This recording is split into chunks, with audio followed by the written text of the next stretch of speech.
Imagine you're over the age of 38. You were an international adoptee. You came to this country.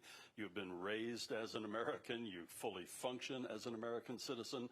But all of a sudden, an event, getting a passport, whatever it might be, you find out that you're not properly in the country and maybe even in danger of deportation. We had a conversation earlier this week with Sara Jones, who is an activist, and she herself is an international adoptee. We wanted to share the conversation we had with Sara.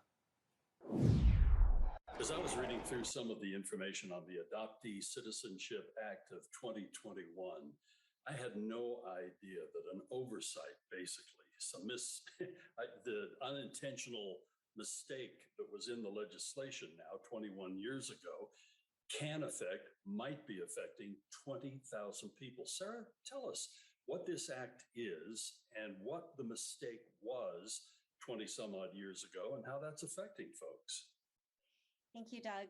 So the Adoptee Citizenship Act is trying to cure maybe a technicality that occurred about 20 years ago with regard to international adoptees who were brought over from many different countries to be adopted to U.S. citizen parents. And I actually happened to be one of those people. In 1976, I was adopted to Utah. And so I identify as a lifelong Utahn, but I was born in South Korea.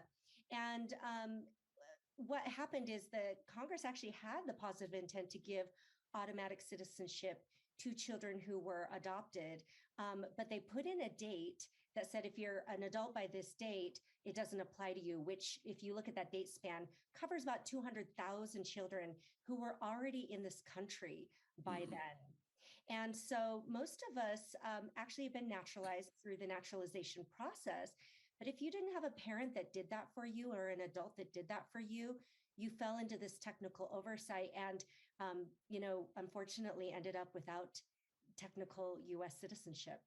When you think that that could affect upwards of 20,000 people, that's the estimate in our country. That is not insignificant. Do we have any idea what the numbers are here in Utah? Well, if I've looked at the numbers, and I'm not, unfortunately, an adoption expert per se, but about 1 in 10 adoptions is an international adoption in Utah. And of course, international adoption, as we know, has really slowed down over the past years, which is, I personally think is great. But Utah has always been a family-centered and child-centered state and has always encouraged adoption and seen it as a viable way for parents to form their families. And so children are brought over from many countries. At the time, it was 27 different countries that were adopting. And so, it's been part of our history. Hundreds of adoptees have been internationally adopted into our own state. And, unfortunately, there was even an adoptee who was deported because she ended up without citizenship and had no idea. There's a term, and it caught my attention as I was looking through some of the information on this act, and it's discovery event. A lot of these individuals find out that they are basically out in the cold because they get a passport or they're applying for Social Security or something like that. I can't imagine what that would feel like, what kind of a shock that would be to be doing something that every U.S. citizen at some time does. And then you find out you're not really a citizen. Absolutely. And from the adoptee perspective, keep in mind, this is covering people who are 38 years and older now into their 70s.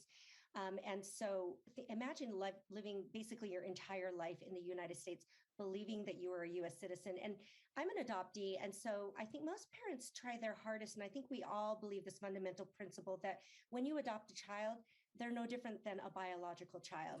The rights are the same. The way you treat them, it's the same, right? So you grow up your entire life hearing this, believing this, and then it turns out there's this law that actually gives you a different citizenship status. So I have not experienced that myself, and I cannot imagine, having been adopted myself, now being faced with this, even the fact that I am now an immigrant and now need to prove that I belong in America, or, in extreme cases, being sent to a country where I don't speak the language, I have no contacts, I don't know anyone, and who sent me to the United States in the first place. And so if you just kind of play that out, if any of us would be okay having that happen to one of our biological children, I don't think we would be okay with that.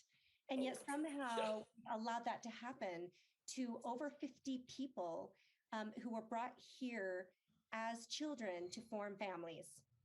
Boy, back to the scenario you just mentioned. Can you imagine the hue and outcry that you would hear from one end of this country to the next if all of a sudden, just our kids went to some kind of or participated in some kind of event and they found out that they really have a different status and that they are not fully in the country legally? I don't even know the proper term.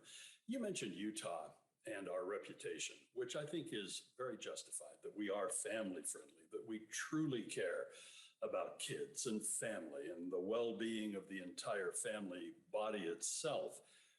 I think of how we came up with the Utah Compact regarding general immigration that was so compassionate, used as a model around the country. How are Utahns responding to this story when they hear it? And perhaps, maybe even more importantly, how are our representatives in Washington responding to this? Well, I'm happy to say that so far, every single person that I have spoke with, including our congressional leaders, are always surprised when they find out this law is still on the books. And so typically it is with surprise, which is ironic, right? Because can you imagine being an adoptee finding out that you're not a citizen? Yeah. So, right, everybody assumes that of course you would be a US citizen. And so most people have been, I haven't had anyone yet that has seriously disagreed with me that the current law is correct as it stands. I think all of us acknowledge that there's just something that feels wrong about having something that puts our international adoptees who we want to feel welcome and loved and who truly believe they are American, that wants to put them in the right place. So I've been really happy that congressional leaders, state leaders, Doug, I will mention that Senator Janie Iwamoto is going to be asking for a resolution in this next legislative season to ask for Utah to support this change. Our congressional leaders have been really supportive. Now, John Curtis, Representative John Curtis has actually he is the co-lead on the House side for this bill. And so I think that speaks, volumes around Utah leading the way where we do that so well in so many areas. Representative Burgess Owens is also a co-sponsor as well. And so we're really hoping that Senator Lee, Senator Romney, Representative Moore, and Representative Stewart, that they follow suit and really get behind this act. Right where I'm standing now, we're broadcasting from my home in Holiday. Senator Iwamoto is my senator, and then also John Curtis is my congressman. I'm very glad to hear that they are on board. For those of us who perhaps aren't sure what our congressperson is doing or what our senators are doing locally and in Washington, D.C., what can they do? Just good old contact, the old American way of calling your congressman? Absolutely. I am not a career politician by any means, and I have to say that our representatives have been very responsive, and they need to see that more people care about this. Now, obviously, I care so much because I am adopted, but there has been this act is actually being supported by a coalition of not just adoptees, adoption attorneys, families who have adopted, parents, immigration specialists, right? There is a massive coalition nationwide that supports this. So you do not have to be an adoptee to reach out to speak to your congressperson. But if you care about, adoption as a way of forming families and that children should feel like they belong to their families in every single way, then I really do hope that you'll reach out, send an email, phone call. There is a lot of activity going on. Sara, this has been very enlightening. I certainly appreciate you joining us on Sunday Edition. We'll keep a very close eye on this, and as it progresses along, we'll be chatting again. Thank you so much, Doug. Appreciate your time.